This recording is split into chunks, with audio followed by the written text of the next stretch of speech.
Imagine your mind as a strong castle. Inside are your true thoughts, your feelings, your deepest plans. Most people leave their castle gates wide open. They think it's a sign of being honest or friendly. But Machiavelli would tell you that leaving your gates open means anyone can walk in. And once they're inside, they can see your weaknesses, find your hidden treasures, and even take control of your castle. Power isn't always about loud fights.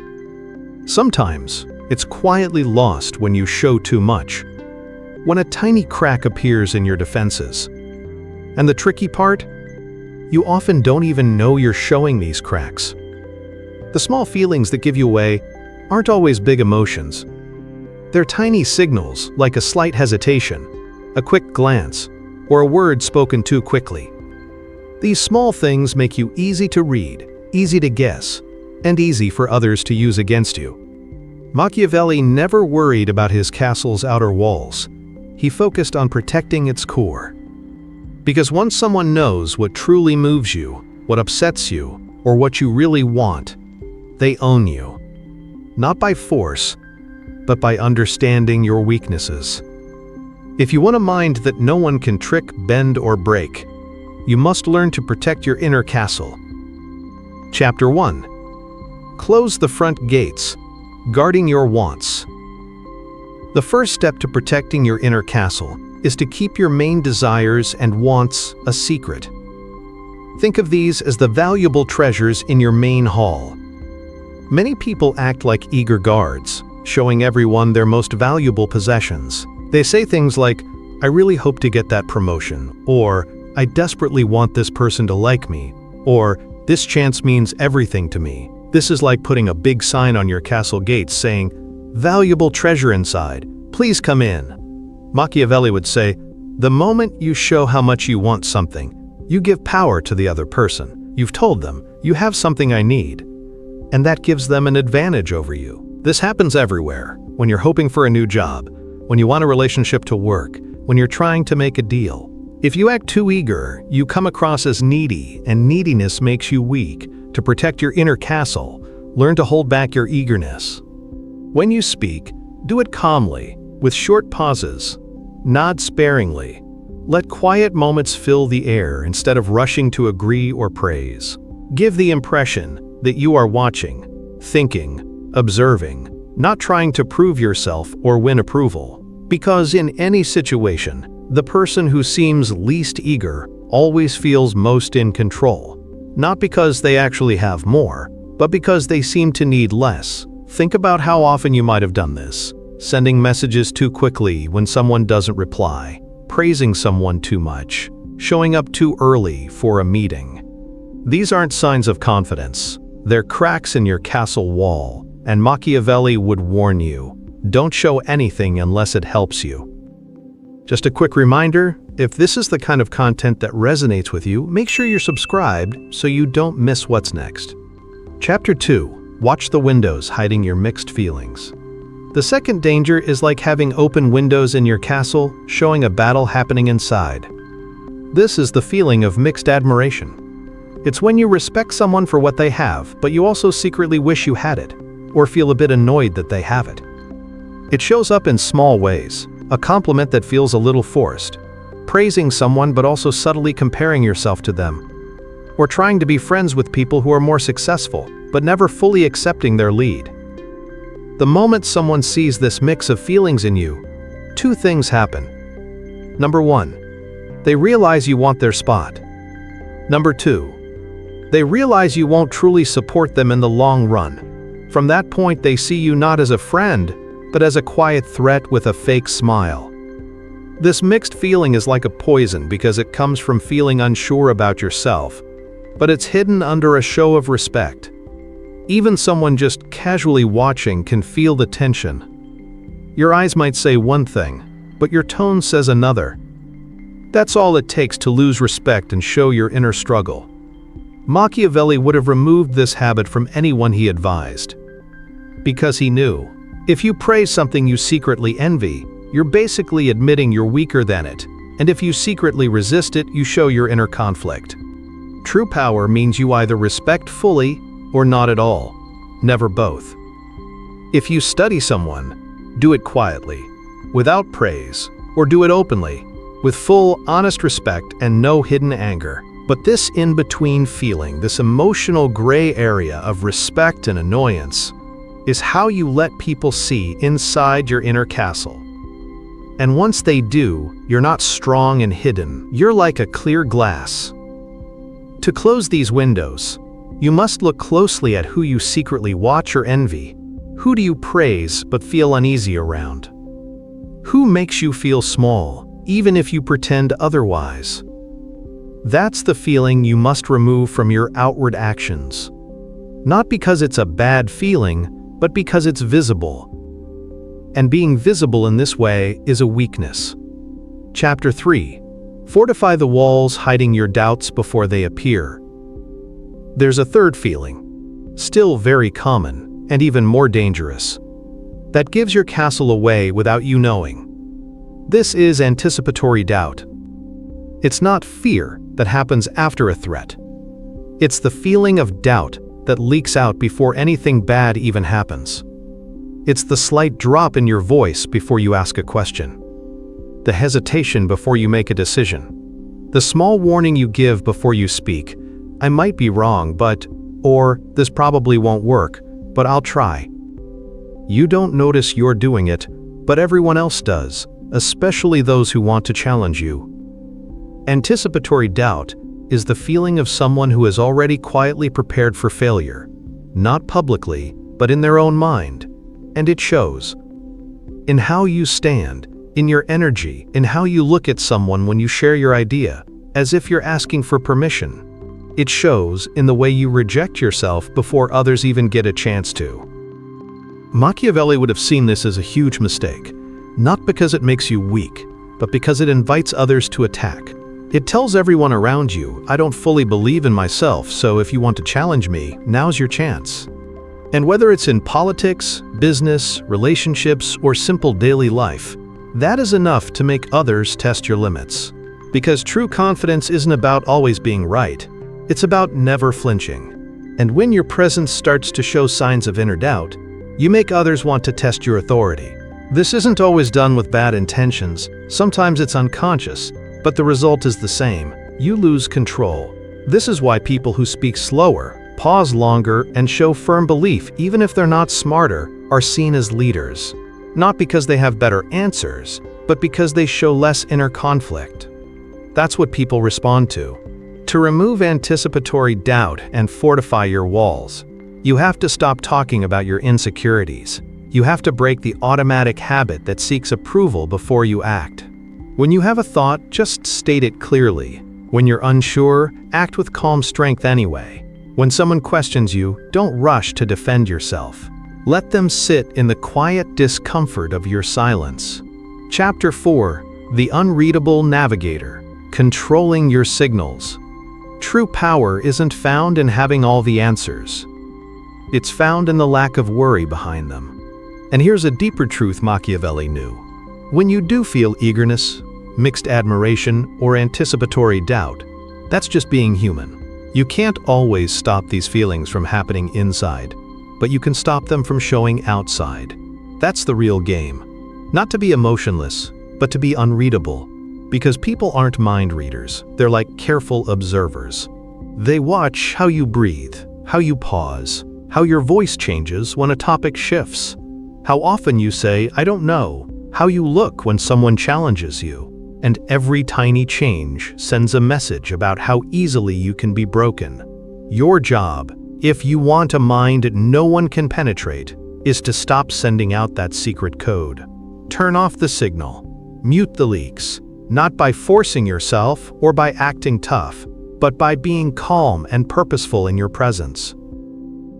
Every word you say must feel carefully chosen. Every look on your face must feel intentional. Every moment of silence must be a clear statement. Because the more unpredictable you become, the more powerful you feel. The less they know what affects you, the more they have to guess.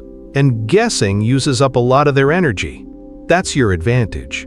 You become the person no one can quite understand, and because of that, no one can confidently control you. And here's what happens next. Once these three feelings are removed from what others can see, you don't just feel stronger, you become stronger. People start respecting your personal space more, interrupting you less, asking your opinion more carefully, because they don't know where you truly stand. And this mystery creates a strong pull. It draws people in, not with loud noise, but with quiet strength. Machiavelli would have called this the art of concealment. Not hiding your entire self, just the parts that can be used against you. He knew that every powerful group or leader falls when they become too familiar, too open, too emotional. So he taught rulers to build strong boundaries, not with stone, but with their behavior. Boundaries built from careful pauses, strong posture, and patient observation. Boundaries built not to push people away, but to control what they see when they approach your inner castle. You don't smile too often. You don't laugh at everything. You don't rush to explain when someone misunderstands you. You let people sit in the quiet tension. And in that tension, you become dominant, not through aggression, but through stillness. You become untouchable, not because you fight harder, but because you leave nothing for others to attack. And that's the sign of someone truly strong, not the one who hides in shadows, but the one who stands openly and reveals nothing. Chapter 5. Building your castle, unbreakable presence. Once you stop showing these three emotional leaks, eagerness, mixed admiration, and anticipatory doubt, something amazing starts to happen. The world treats you differently. Not because you've become louder or more aggressive, but because you've become unreadable. And being unreadable is scary to the weak, but very attractive to the powerful. You walk into a room, and no one can quite figure you out. Are you impressed? Are you feeling challenged? Are you even interested? They don't know. So they adjust, they try harder. They reveal more about themselves, just to get a reaction from you. And in that shift, you go from being the one who's being judged to the one who's in control. That's what Machiavelli wanted, a mind that could not be broken, even under pressure, a presence that could not be steered, even by those with power. Because in a world full of people who show all their feelings, desperate to connect, to explain, to be understood, the one who holds back becomes a fortress. Not cold or heartless, but impossible to figure out. That's what makes people feel uneasy. That's what makes them respect you without fully understanding why. Now, this doesn't mean you become a robot. It doesn't mean you lose your kindness or your ability to connect with others. What it means is that you choose when to show things and when to hold back. You move from automatically showing everything to making careful choices about what you reveal. Everything becomes a careful decision, a clear message, a strong move. Someone praises you? You nod once. Not because you're rude, but because you don't need outside approval. Someone insults you? You don't defend yourself. You let them fill the silence, let them explain themselves. The more they speak, the more unsure they become. Someone brags when you're there? You stay calm and still. That quietness stops their show more deeply than any comment ever could. Because the moment you stop automatically trying to prove yourself or react, you become immune to being steered. And that immunity shows. People sense it. They can't pull you into their arguments. They can't trick you. They can't pin you down. So instead, they move around you. Not out of fear, but because your stillness forces them to think deeply about themselves. Machiavelli would tell you this is where power becomes self-sustaining. You no longer chase control. You attract it. You no longer need to show your strength. Your calm self-control becomes the proof. And most importantly, you no longer give others the guidebook to break you. That's what these three feelings are: guidebooks. Eagerness tells them where you're desperate. Mixed admiration tells them where you're unsure. Anticipatory doubt tells them where to push you. But if you remove those signals, there's no weak spot to enter, no crack to pull at. You're still human, still feeling, but no one watching you can tell which way to push because nothing shows. And that makes you unsettling. Being unsettling is good. It means people act carefully, they plan more, They choose their words carefully with you, and in that cautious space, you gain time. Time to watch, time to think, time to decide who deserves access to your true self and who doesn't. Because once your mind is unreadable, you start to see clearly who is trying to get inside it. Not physically, not openly, but psychologically.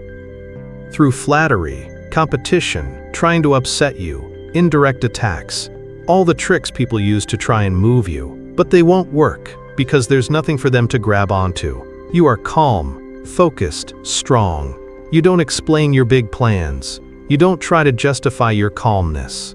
You don't share your opinions until you've fully understood the situation. And when you do speak, it's clear, final, and measured. You don't speak to explore ideas. You speak to direct.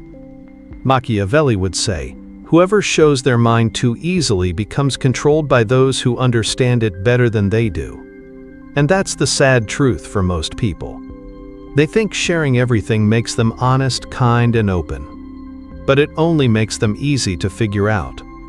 The more you give away emotionally, the more room others have to decide your value, your reasons, your limits. But when you give them nothing, they're forced to rely on your actions. And actions, unlike feelings, can be shaped. This is why people with true power don't explain how they're feeling. They don't say, "I'm feeling off today." They don't announce, "I'm nervous." They don't sigh loudly, hoping someone will notice. That's a low level of showing yourself. That's giving away emotional control. And it always costs more than it gives. Instead, they act strong under pressure, like it's normal. Their face doesn't change. Their speed doesn't slow down. Their body language doesn't show weakness. That kind of steady strength is impressive because it's rare. And rarity creates status. You want to rise? Become rare. You want to be powerful? Become unreadable. You want a mind no one can break? Then start with this. Stop showing your weaknesses to people who haven't earned the right to see them. The final act, sovereign silence. Once you've silenced these leaks and made your self-control a strength, something deeper begins to happen. Not just power over others, but power over yourself. And this is the level Machiavelli aimed for. Not just being strong outside, but being in full control inside. Because the truth is, most people are controlled by their own emotional habits. Not by force or threats, but by simply giving in. They feel something, so they show it. They want something, so they chase it. They doubt, so they hesitate. And in every case, they show the exact pattern that can be used against them. But you're no longer that person. Now, before your mouth opens, your mind plans. Before your face reacts, your self-control steps in. You don't speak on a whim. You speak from a position of strength. And when people notice that, when they realize they can't guess what will move you, impress you, or make you angry, they instinctively think more highly of you. Because being unpredictable makes you seem more powerful. The less someone can read you, the more powerful they assume you are. And here's the catch. They're right. Because when you stop letting your emotions show in every interaction, you start saving your energy. And power, when saved, grows bigger. Your words gain importance. Your presence becomes sharper.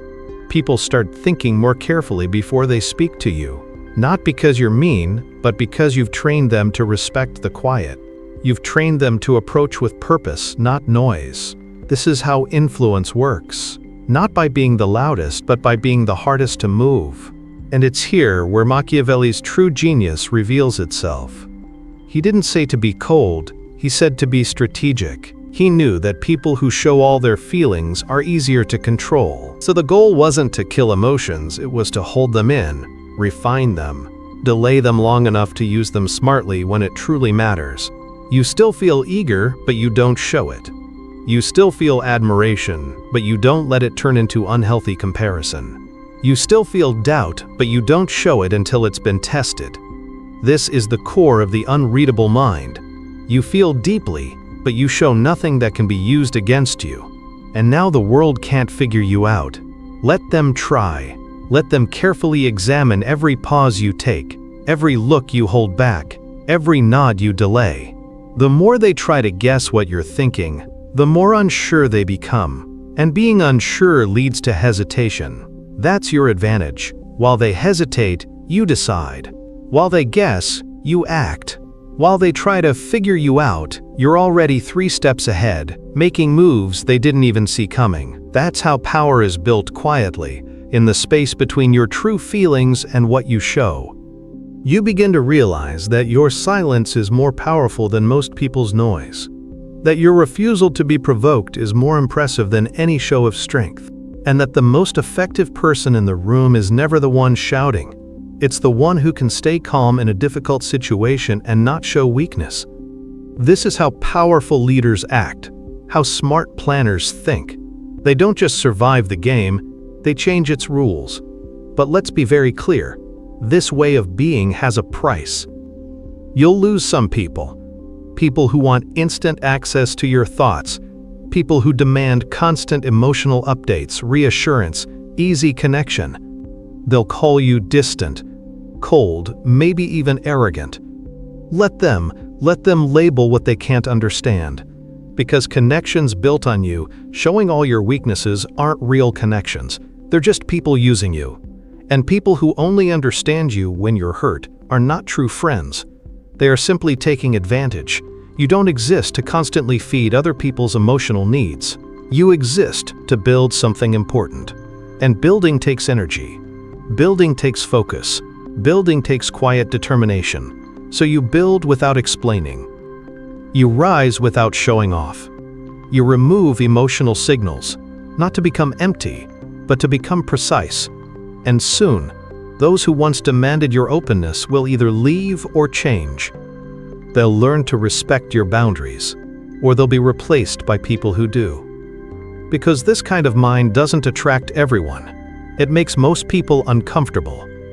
And that's the point. An unreadable mind isn't loved by many. It's respected by few. And respect, unlike easy attention, lasts a long time. There's a moment, after you've mastered this quiet strength, when people start looking at you differently.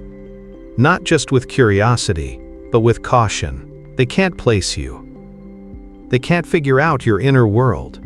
And that uncertainty turns you into a mirror, showing them their own weaknesses. You haven't said anything, you haven't directly challenged them. But your unreadability forces them to face what they are showing, and they dislike it. This is where a truly strong psychological presence is born. Because now, your presence no longer demands attention. It commands it. Not through noise, not through charm, but through the absence of easy emotional access. You don't invite people into your inner world.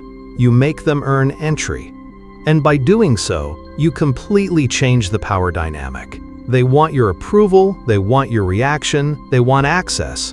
And that desire makes them act carefully. It makes them cautious, selective, thoughtful. That's power. And Machiavelli would tell you, power doesn't come from being liked. It comes from being considered dangerous. Dangerous doesn't mean aggressive. It doesn't mean cruel. It means unreadable, thoughtful, steady. And when someone tries to judge you, provoke you, make you feel guilty, and nothing works, they start to adjust their actions around you. You've become a force, not just a person. And you don't argue with forces, you adapt to them. The 3 emotions you've removed from showing eagerness, conflicted admiration, and anticipatory doubt were never the problem themselves. The problem was in when you showed them, and how openly. You handed people the tools to control you, and now you don't even show them the door. And this shift, this transformation, doesn't just change how others treat you, it changes how you treat yourself. You start to see how often you used to betray your own strength by over-explaining, over-apologizing, overreacting, by trying to be relatable instead of strong, by trying to be included instead of remembered. That old version of you is gone now. Now you move with careful self-control. You understand that your presence is your power.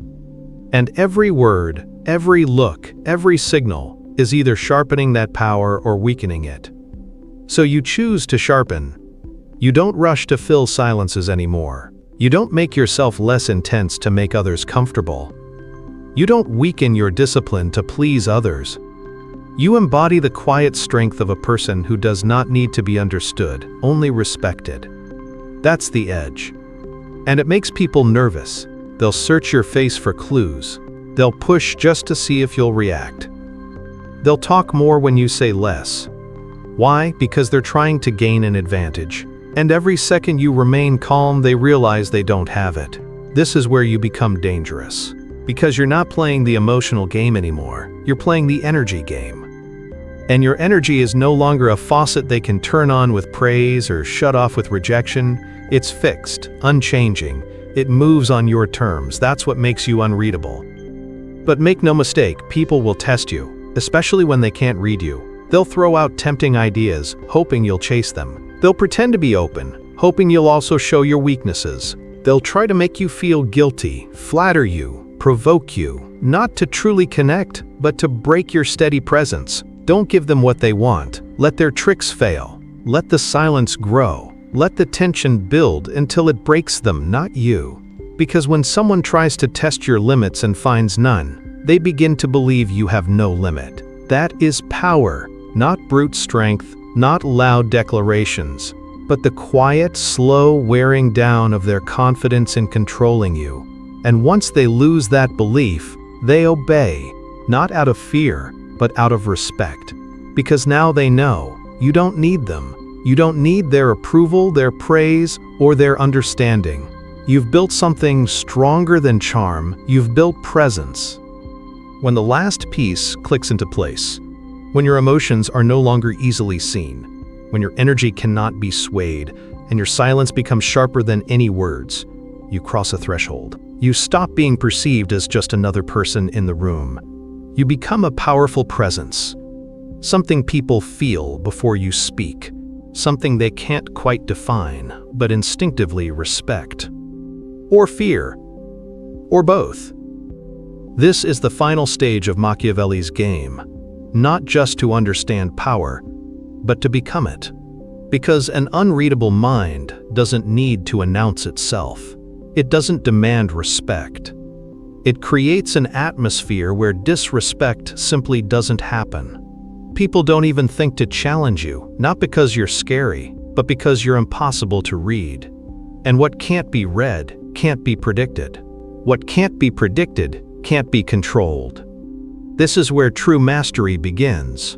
You become the one who others adjust for, the one whose opinion is valued but never begged for, the one whose approval is precious precisely because it's never given away freely. People talk carefully around you. They phrase things with more thought. They ask questions more precisely. Not because you frighten them, but because your calm presence forces them to be more aware. And awareness is a kind of giving in. Machiavelli knew that most leaders fall not by the sword, but by the mirror. They expose too much. They speak too freely. They react too quickly. And in doing so, they arm their opponents with the very tools that will undo them. But you give nothing. Not your doubt, not your desperation, not your hidden envy. You've sealed those doors. And what remains is a stillness that cannot be broken. The journey to an unreadable mind, where your inner compass guides you with hidden signals, is a profound path to self-mastery. If today's insights have resonated with your desire for true control, you're ready to cultivate this impenetrable presence. Here's how to ensure your transformation continues. Hit the like button if this deep dive into Machiavellian wisdom has helped you understand the power of being unreadable. Your support helps share these vital lessons. Subscribe to the channel and activate notifications. Your journey to mastering unseen influence and protecting your true self begins now. I'll see you in the next build.